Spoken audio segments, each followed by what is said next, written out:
के बाजारा धान धड़िया के बाजारा तब हमारा कबीर जई तौगे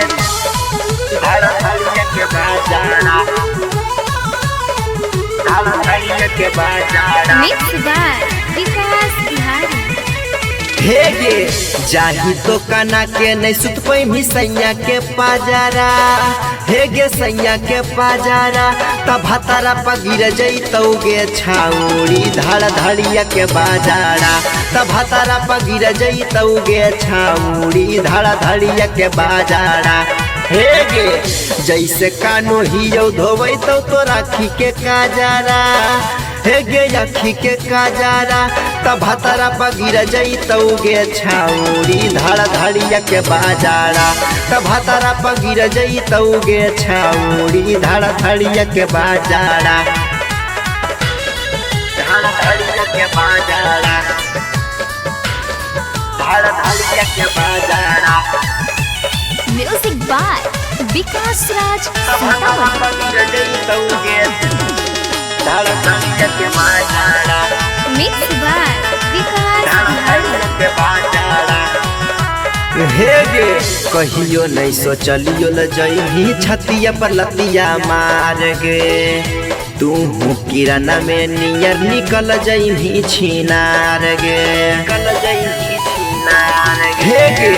कहियो नहीं सोचलियो ल जइही छतिया पर लतिया मार गे तू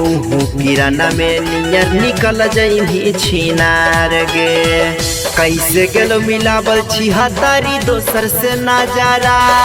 हे गे दोसर से नजारा तब हतारा पगिर जैतौगे छाउड़ी धड़ धड़िया के बाजारा तब हतारा पगिर जैतौगे छाउड़ी धड़ धड़िया के बाजारा धड़ धड़िया के बाजारा धड़ धड़िया के बाजारा म्यूजिक बाय विकास राज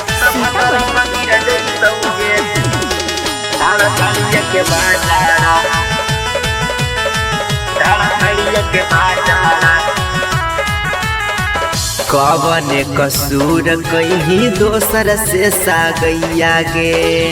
कौची के कमी तोरा दिल कोल रौशन भैया गे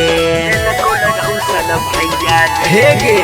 कवने कसूर कहीं दोसर से सागैया गे